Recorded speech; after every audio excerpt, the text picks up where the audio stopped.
اس وقت یہ ہے کہ اصل نماز یہی ہے، یہ سورہ فاتحہ۔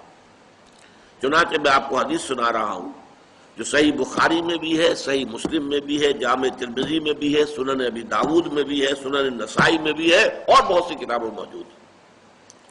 اور یہ عن عبادۃ بن صامت رضی اللہ تعالی عنہ، حضرت عبادہ بن صامت سے ہے مرفوعا کہ حضور نے فرمایا لا صلاۃ لمن لم یقرأ بفاتحۃ الکتاب، اس شخص کی کوئی نماز نہیں ہے جس نے کہ سورہ فاتحہ کی تلاوت نہیں کی۔ اب اس سے ہمارے ہاں ایک بڑا اختلاف پیدا ہوا، وہ نوٹ کر لیجئے۔ ایک رائے یہ ہے آپ اگر علیحدہ نماز پڑھ رہے ہیں تو ظاہر بات ہے کہ آپ کو ہر رکعت میں خود پڑھنی ہی پڑھنی ہے سورہ فاتحہ۔ جب باجماعت پڑھ رہے ہیں اب کیا شکل ہو؟ امام پڑھ رہا ہے سورہ فاتحہ تو کیا مقتدی کو بھی پڑھنی چاہیے؟ اس حدیث میں جو الفاظ کی شدت ہے اس کی بنا پر رجحان یہ ہوتا ہے کہ یقیناً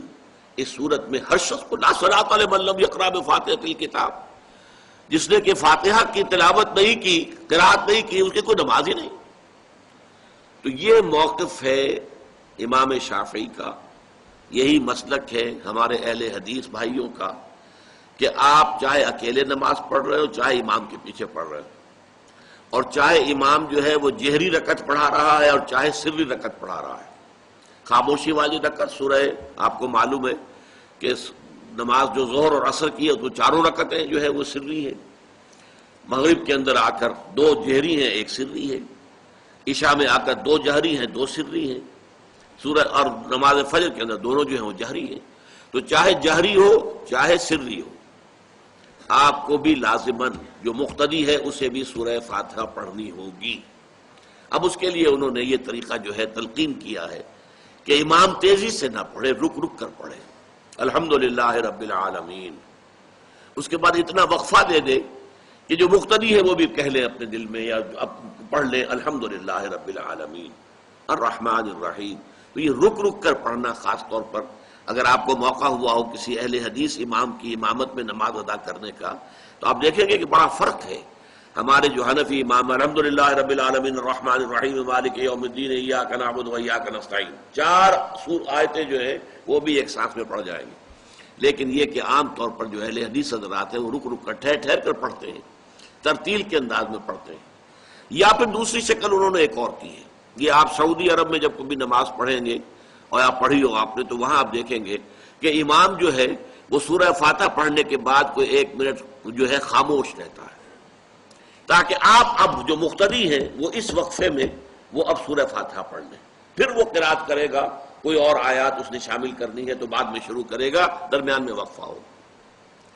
لیکن ایک مسلک یہ ہے، اور یہ مسلک جو ہے یہ در حقیقت قرآن مجید کی ایک آیت کے اوپر مبنی ہے۔ سورہ اعراف کے آخر میں فرمایا گیا وَإِذَا قُرِئَ الْقُرْآنُ فَاسْتَمِعُوا لَهُ وَأَنصِتُوا، جب قرآن پڑھا جا رہا ہو تو توجہ سے اسے سنو، خود خاموش رہو۔ اب یہ قرآن مجید کی آیت ہے، اس کے بنا پر ایک رائے یہ ہے کہ آپ امام کے پیچھے سورہ فاتحہ نہیں پڑھیں گے، پڑھا جا رہا ہے سنو اس کو، خود خاموش رہو۔ اور اس کے لیے وہ دلیل دیتے ہیں کہ یہ شکل ایک وفد کی سی ہے، جیسے کسی بڑی شخصیت کے پاس اگر آپ کا کوئی وفد جاتا ہے، 8-10 افراد ہیں، ان میں سپوکس مین ایک ہوتا ہے، وہ بات کرتا ہے، باقی سب لوگ موجود رہتے ہیں، سنتے ہیں۔ اسی طریقے سے امام جو ہے وہ گویا کہ آپ کا نمائندہ ہے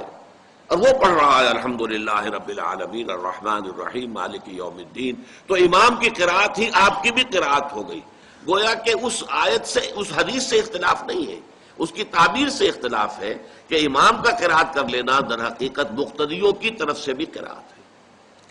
اس میں جو حنفی مسلک ہے وہ بہت سخت ہے، اور وہ یہ ہے کہ چاہے سری نماز ہو اور چاہے جہری ہو، ہر کسی بھی حالت میں مقتدی جو ہے وہ سورہ فاتحہ نہیں پڑھے گا۔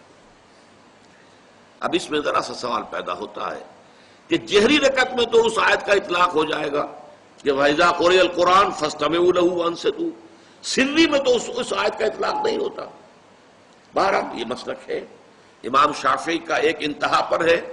ہر صورت میں سری ہو یا جہری ہو آپ کو پڑھنی ہی پڑھنی ہے۔ اور امام ابو حنیفہ دوسری انتہا پر ہیں کہ چاہے سری ہو چاہے جہری ہو کسی شکل میں نہیں پڑھنا۔ امام مالک کا مسلک ہے درمیان میں، اور میں اس میں کوئی جھجک محسوس نہیں کرتا کہ میں آپ کے سامنے عرض کر دوں کہ میں اس پر عمل پیرا ہوں۔ وہ کیا ہے؟ جہری نماز میں خاموش رہو اور سنو، اس آیت کا اطلاق ہو جائے گا جب بلند آواز سے پڑھ رہا ہے امام تو پوری توجہ، فاستمعوا لہ، اپنی پوری توجہ کو اس کے سننے کے اوپر مرکوز کر دو اور خود خاموش رہو۔ سری رکعت میں البتہ جبکہ وہ بھی خاموشی سے پڑھ رہا ہے، آپ بھی خاموشی سے پڑھ رہے ہیں۔ بہرحال ان چیزوں میں نے یہ سب کو بیان کیا ہے تو اس سے جو میرا مقصود ہے وہ یہ ہے کہ معلوم ہو جائے کہ اس میں کوئی بڑی بنیادی بات نہیں ہے، نہ یہ کہ جو حنفی ہیں وہ اس حدیث کا انکار کرتے ہوں کہ لا صلاۃ لمن لم یقرأ بفاتحۃ الکتاب، کیسے وہ انکار کریں گے؟ اور نہ ہی کوئی جو حنبلی ہے یا اہل حدیث ہے وہ قرآن کی اس آیت کا اختلاف جو ہے وہ اختلاف کر سکتا ہے کہ اذا قرئ القرآن فاستمعوا له وانصتوا، لیکن یہ کہ اس کے پھر اس سے جو احکام کا استنباط ہے اس میں اختلاف ہو جاتا ہے، تو اس کو نہیں سمجھنا چاہیے کہ یہ کوئی بہت بڑی اہمیت والی بات ہے۔